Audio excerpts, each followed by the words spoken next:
Welcome back to Who's on My Show. This is a show in which I know absolutely nothing about my guests, and the producers thought it'd be a great idea to bring entrepreneurs, which I thought was strange because I do not speak French. So, what was your name again? My name's William Show. I'm an entrepreneur from Austin, Texas. I'm Dr. Rob. I'm also an entrepreneur from Austin, Texas. Pleasure to be here. I thought you were from Ohio. I'm Nick D'Alessandro, also an entrepreneur here in Austin, Texas. And again, my name is Eric, and this is Who is on My Show. Now, I've always been curious. I've never been to France, but what is an entrepreneur? An entrepreneur, to me, is somebody willing to go beyond the ordinary and reach for the extraordinary. Just not your average business owner, not just the average person who has what I call in-the-box thoughts. Entrepreneurs are always thinking outside the box, trying to do something more, reach for the next level of where they want to go in life and what they want to accomplish in life. That, to me, is an entrepreneur in Austin. Well, that sounds very good. A better answer than I ever could have given. I'm pretty sure the next two contestants really have no better answers than that. So we'll go on to the next question. What do you find to be the most satisfying aspect of being an entrepreneur? Being able to, I guess, have your own time that you want to do it for whatever you want to do. You can choose your own schedule. I would say that's the number one thing. Being able to explore new opportunities and create your own with each and every thing that you think about. Yeah, I'd have to agree. I mean, you go work out when you want. If you want to sleep in one day, you could do it. Just make sure, entrepreneur has that gene that, they're going to work harder and they don't need someone over their back at all times. So, if you sleep in an extra hour that day, work an extra hour longer that day. That's what I've always done, and I can hold myself accountable. Not the average person can't. So that's why, there's not only a few small percent of entrepreneurs that are successful. Well, I think a lot of people say that entrepreneur, I want to be an entrepreneur because I envision having more time, more money, just being able to do more of the stuff that I want. But I feel like a lot of times being an entrepreneur is the complete opposite. That's why we want to be an entrepreneur. That's how we start being an entrepreneur. But once you start being an entrepreneur, owning your own practice, your own company, late hours, you have to work all the time, you have to do the billing and everything else. Yes, you could go work out when you want, but then you still have to go back and accomplish all the other tasks. Yeah, it's a big grunt and grind and all that stuff that entails. I mean, I think personally, you just got to use all your life experiences. And, I personally think that if you're in sales, that's a huge thing to, get you to be to the next level because you're used to hearing no's, grinding it out, working hard. I think everybody should be in sales before they become an entrepreneur because you hit a lot of no's and a lot of struggles before you get those yeses. Well, being an entrepreneur is sales. Not directly, though. Not in, well, it's sales, marketing, it's secretary. No, but it's everything. Sales is in entrepreneur, though. That's You true, have to but it sell is not just an entrepreneur. Yeah, but you have to sell yourself, your Entrepreneur is business, or whatever. Yeah, entrepreneur is Right. everything. See, now this is Pushing getting out. interesting. I had no idea. This is amazing. You can have the best I- idea, but if no one knows about it, aka you didn't sell anyone on it, you're not going to make any money. Marketing, advertising, Hey. definitely is. No, I Yeah. agree everything's sales, but the entrepreneur is a whole conglomerate of everything into one. The billing, the going out, the Right, hustling, right. the Yeah. working hard. The door to door, the everything. pavement, yeah. And it's huge. The grind every day. And see, that's what I find to be the most interesting aspect of an entrepreneur is that you work so hard, yet so few people make it. What do you think is the separation between the 95% who fail? I'm told by the producers, by the way. I have no idea if that's a real stat, but 95% who fail versus the 5% who succeed. Do you think it's just more harder work ethic or being at the right place at the right time? What do Wait, you hold on. The producers just actually wanted me to correct you, just to let you know it's more like 97 or 99.9% or 99.7% of people never reach that level of success. Well, I hope he's an entrepreneur because he's fired. Yeah, so. yeah. So, but yeah, Besides undercapitalization, right? Whatever that is. That's the number not one. having reason enough of money. Yeah. Yeah, that's the number one reason. And that's why I think most people fail. It's not enough money, but also lack of planning. And then sometimes, Drive. what People don't put in enough hours. I don't think necessarily hours has anything to do with it. If you're talking to the right people, you don't necessarily have to put in a whole bunch Work of smarter, hours. not harder. Yeah, Well, exactly. let me ask you this then. In your experience, we've been speaking a lot of money and capitalization. What about those people who are truly passionate about it versus the people who are just out for the money? Is there any difference there in success? Well, the passion you have to have because, and I think that's what leads to the 95 or the 97 or the 99.7, whatever it is. I think that's what leads to it a lot of times is one thing is you have the passion, the time that, the money and the time that you're putting into it. But if you really don't have the passion, you're going to get burnt out after a couple weeks of trying to go out there and be an entrepreneur and trying to hit the concrete and knock at people's doors and talk to people and going to meetups and spending your money and gas and time and energy and putting it all into one thing and then nothing pans out. You know what my favorite success story is? Is the guy who sold the pet rock. Can you imagine the hustle that guy had to do, going knocking door to door, just trying to raise money to sell rocks? They did make $1 million. Yeah, you But the make $1 thing million is, it's dollars. amazing. I heard a better story recently. Is actually this entrepreneur in Japan created like a Coca-Cola can and started to sell fresh air because they have an air quality problem out there. So he actually started to sell fresh air in a can. He's already made over $68 million or something like So that. there's a concept. Within a year. Sell something people need. That's the trick. Absolutely. Finding that Or create a gap need. and creating that bridge. Yeah, create a need. Like you need air. Like I'm Find a creating need. this need for you. That's Yeah. I like that guy. Who is his name? I don't know how much a can of air is going to do for anybody, but hey. Well, I guess we may take that for granted because we do Either way, have he's a millionaire, quality so. control. But I lived in LA, and there's some years. I lived in LA, and there's some days where they'd actually wouldn't let you go outside, or they'd say the air quality is this level to where you should wear a Haze. mask or something. A lot of it's traffic, pollution, overpopulation. So, being an entrepreneur in Austin is a lot more than what people think. All right. Well, Back to the passion, though. I mean, if you wake up every day and you hate what you do, you're not going to be successful. Yeah, money, to me, money is the secondary thing that comes with your passion. Whatever you want to do in life, obviously you want money because otherwise we got to live, but it's going to come secondary than anything else. You chase your dream, that's going to follow. But the best thing I ever heard was a guy who, he said, hey, stop wasting your money chasing women. Women come with whatever you want. Women come with money, so just chase your dream. That'll make you money, and the women will come with it. right, especially if you're a pimp. That's a good They business. say money doesn't buy happiness. I'll disagree on that one. I do too. So, Ear to ear, baby. with that said, let's go back to what really drives you. Now, what is something? I guess this is a question for each of you. What is something, an instance, an event, a person, something that impacted you to say, you know what? I'm not all for the rat race. I want to be something different.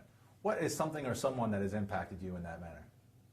You guys want to go first? You want me to go first? I guess for me it was back when 2008 hit, when the economy kind of went to crap. I was let go from a job that I really didn't do. It was me and like 8 or 9 other people all at once. They were all, boom, you guys are gone. Adios. And at that point in my life, I'm like, I'm not going to let someone else control my let So for me, that was the thing. They let us go for no reason, so I'm not going to let that happen again. That was for me what motivated me. I kind of just feel like my whole life, a lot of my friends said, oh, I want to be a fireman, I want to be a chiropractor or a doctor or something. I just always felt like I had this big vision. I was going to be something big and huge, but I never really knew what it was. That's why entrepreneur to me is like, a lot of my friends, they'd be scared to try to go into a venture and try something new, try something that may have a little risk to it. But for me, I was more scared not to do it. Like, what if I just have to work at the same job my whole life Right. and end up here when I'm 80? I didn't want to do that. I wanted to be doing something that I wanted to do, that I was passionate about, that I loved doing, that brought me a little bit more reason to wake up in the day. Not just, I do have kids to feed and a wife to feed and mouths to feed, but at the same time, I wanted something more for something to drive me at the end of the day. I think what William Show is saying that he didn't want to live life with any regrets. None at all. I have a lot. Reality show Austin. I have a lot. So let's continue. Yeah, what about Yeah, you? for me, I've been an entrepreneur since I've been out of school. So I just found myself in Out school. of college, out of high school? Pretty much out of college. So I haven't had a job to where I've really worked for anyone. Right. I felt it like grade school level. I felt. Yeah, and that's what I was kind You of have a lemonade stand and everything? I had, That's what I was actually, gonna do. Yeah, Lemonade lemonade stand. stand. I like Yeah, it. yeah, throughout Right in the elementary school, lemonade high stand, school. I was always holding leadership positions. We'd always, we had our own lawn service out in the summer times. We were always doing something to make money. I was always out Right. being the boss of my friends. So I was just, I just kind of fell into this position with my degree and just kind of just following the path that God's opening for me. Well, I think it is not so much a misconception, but you hear all the really big success stories. Bill Gates, Steve Jobs, Mark Zuckerberg. William these Shell. guys William Shell did not go to college or dropped out of college and Or hacked started to some of the college. biggest companies in the world has ever seen. So, do you really think education really sets you apart, or is that kind of what do you think? For what those guys did, they were very smart. They were and geniuses. Geniuses. They could pull it off. I mean, if we were to sit here and try to develop a computer program, and I got 1 month, I'm going to live out of my office and hopefully be able to sell for millions of dollars, we'd all fail. But those guys were giftedly geniuses. But I think where we are mentally, with what our passion is, we'd be more successful than they would be. If they Well, were see, in here's our- the thing. our I've got a shoes. lot of good ideas. A lot of good ideas. I don't think they're all genius ideas. I don't really like it. I actually really hate this job. I'm not gonna lie to you, but I make a lot of money.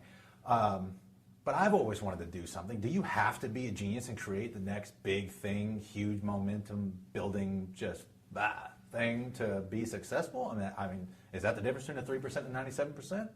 Well, I don't think you have to create this big, huge thing to be successful. I think success is whatever we want to define it as. It's not money, it's not monetary, it's not this or that. It's what we want to define it as. But if you're talking money, I think you could have probably a tenth of the money most of those big people have and still be happy. Yeah, Because the amount of money they're dealing They're with. the 0.0001%. I mean, that's ridiculous. Somebody said one time, I forget who it was, more money, more problems.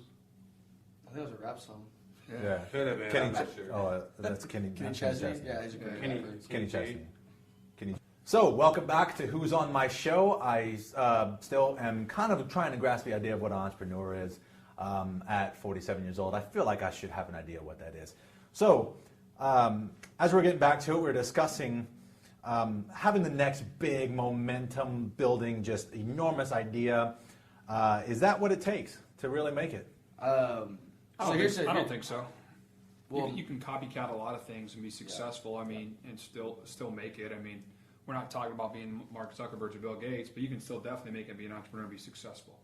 You can have one idea and tweak it a little bit, and you know what? You just got to make it happen in your community. There's tons of communities that you can make it happen in. If you can make it happen in your community, you're an entrepreneur. Yeah, absolutely. That's exactly what I was about to say. I mean, it really depends what industry you're in. Because if I reinvent the wheel, I'll be very unsuccessful. So it's proven history how I become successful in my industry. So I'm not trying to reinvent the wheel. I'm trying to add a couple pieces to that wheel, make it my style, and work smart, not hard. I do both. So that's kind of Yeah, where I like that. I just feel like us in the room, like we may not have hit that level yet, but we're on the same path that they were. It wasn't like it all happened overnight. Like Mark Zuckerberg, yeah, he was young, but not every entrepreneur. Like a lot of them were a lot more mature before they actually hit their success level. I feel like all of us are on the path there because just the things we do every day and the lifestyles that we have to live just to be an entrepreneur. Right. Just endures you and builds that endurance for life and just really builds you up to, I think, handle anything that comes towards you. And Well, then- are you born an entrepreneur, or is it something that can be learned? I felt like me. I both. felt like I was born, but I feel like you could also evolve into it. Absolutely. Just like leaders. Leaders are born and they're made. So, we could have been the person that decided, you know what, I just want to take the job, the sit-down job at the company. And The security? Have Like a I have. security, have a That's good family, security. have a wife, sit and, just make this, A, B, C, D, H band position with a large company, and that's what you want. That's fine. Everybody has to have that security blanket, but myself, I wanted to step out of that scene. I was already in that, and I want to make my own. That's why I'm here. Yeah, I work for big corporations, and it always just seems like I hit the pinnacle. Like I hit pretty much the highest point I could hit, and I had to look at myself and say, all right, is this where I want to be in 10 years, 20 years, 50 years? That's the great question to ask yourself. Is if you don't want to do that, then you got to get something. Or am I going to work for this company my whole life? Then after my 50 years of donating my time to them, are they just going to let me go, cut my benefits? Yeah, Is exactly. a couple $100,000 that they were going to pay me going to be enough to actually get by? Because $1 million nowadays isn't even that much money. Is that what they're going to do here? I don't they know. might be. Cut it loose. Okay. In the end, I mean, you got to look at your future in your industry, and we're not all trying to invent anything, so it's kind of hard to really compare us to like a Mark Zuckerberg or Bill Gates. So I guess that's where those I guys made the mistake. invented. I They always think invented they something, create so something. we're not looking to invent anything. You know, we're entrepreneurs in our own practices in our own field of our industry. So I look at people in my field 20 years from now. If I put in more hours in the next 10 years, I can work 25 hours the rest of my life and make more money than the average person. That's my big dream. So, I mean, that's, you know, where I'm looking at, you know, next 10 years, I'm going to work as hard as I can. So at age, you know, 35, I work 25 hours the rest of my life, and I'm making more. See, I'm on a little bit different plan. Right now, I'm just going to work as smart as I can, also work hard. But a lot of times, if you're working smarter, you don't have to work hard. Well, see, what I'm gathering from this is that there's no right or wrong way to do it. Correct. But doing it is the right thing to do. Well, doing it's the hardest thing, stepping into actually committing to That's it. what keeps me from doing it. Even throughout this reality show, we've been doing this for like months. We've had so many like co-stars come in that were big, that were huge, and then all of a sudden it's just a commitment. It's like, oh, Drop wow, out. They're not yeah, committed. Uncommitted. exactly. Too much uncommitment. I mean, me myself, I do the grind and I work hard and I do that kind of thing. But I also have a couple other ideas that I'm waiting to kind of bring in. Right. Again, it kind of talks about going back to the capitalization once you get that. So I'm trying to do different things along the way, creating different, you know, hopefully reality shows, different things like that. So then you can back up different kind of Well, ideas. it's almost been the cart before the horse. It's like, Yeah. what came first, the chicken or the egg? Yeah. It's like, The chicken. And unfortunately, I Yeah. mean, it takes money to make money. It does, and I don't think either one of us are blessed with, you know, millions of dollars to start investing in startup companies. good looks a different thing, but millions of dollars. Absolutely. Oh, see, I know about all that. So. I mean, if you gave me $1 million, I could be a multimillionaire pretty quick with just, you know, doing the. If right you gave me $1 investments. million, I could probably be a trillionaire pretty Yeah. quick. There But you go. If you gave me $1 million, I would buy Godzilla. That's why they hired me, actually. That was my big Nice. vision for the show. Oh. All right, so welcome back to Who's on My Show. This is the part of the show where we have viewer questions. And one question from a viewer, Jamie, she asks, why are you so beautiful? I think she's talking well, about... Jamie, I'll go ahead and answer that one for you. I think she's talking about me. Oh, Let me get all to right. the other Well, one. you go ahead and take that then. I can't answer that. I guess I'm an entrepreneur of looks. That's my best I answer. would say you're gifted. Gifted. It's not entrepreneurial. I'm still not quite sure what Just entrepreneur lucky. means. Just lucky, I guess. Lucky. Might Okay. as better be lucky than good. Absolutely. Well, that was our next question. Is luck play a big role in entrepreneurs? Yes. Well, I think 100%. timing does. If it's luck or not, I'm not quite sure, but Yeah. You put yourself in the right place at the right time in the right situations, then you could say it's. So it's like Yeah. surfing. Yeah. Being prepared, looking out for opportunities, and then capitalizing on that luck that comes your way. You never know who you talk to who can present opportunities. So, you know, I try to talk to anyone and everyone on the streets. You know, Most entrepreneurs will tell you that luck plays a big part in it. I was just reading a quote the other day from Donald Trump. He said, "Everything is luck." So, Yeah. I believe that. I believe there's luck involved. I mean, who you know, where you're at, timing. There's a lot of stuff. you that can goes ask into- poker players if it's luck. Yeah, They'll exactly. claim You know it's what I'm not. saying? The difference between this guy and this guy, you know. I mean, what if they look exactly the same? One guy's a movie star, the other guy's not. Why? It's also who you know. So you know exactly, but that's luck. Yeah. All Yeah, I those hear kinds that a of- lot in the business world. It's all about who you know. Does that play just as much a role in entrepreneurship as it does in, say, trying to get a good job somewhere? Well, let me ask you a question. If you had an I'm not excellent, good with questions. if you had an excellent idea and you didn't have money for it, but yet you knew an investor that you knew that was friends with you that you could invest in what your idea was, are you lucky to know that investor? Depends I mean- how you met the investor. it depends what the investor does, because not all investors will invest in you. They may take your original idea and then, bam. I invested in You chickens got once. patent. That didn't work out. My point Did you is get that nuggets? yes, if you I know, got- I you're didn't even lucky get enough to nuggets know out that of the deal. investor. If you're lucky enough to know that investor to help you create your big, huge opportunity, then hey, It is there's luck. luck involved. See, as a I think marketer, it's- sometimes I hate to say luck, because if you strategically plan things and you strategically know what you're doing, is it really luck, or are you just planning it? If you're putting yourself in the right people, places, and the right time in front of the right people, it's not luck. But if you were born into a situation because your family, you're No, I think it's luck. Yeah. Luck. Luck. Drama. I Luck. love it. Total Drama lucky. Island. This is exactly why I do this show. Because of these guys right here. These cats right here. He's getting really upset because this guy's the best looking Stop on the it. bench. This guy's the best looking on the bench besides me. And, you know, they just keep talking about luck. I stopped listening about Stop. 5 minutes ago. What's that? Reality show Austin.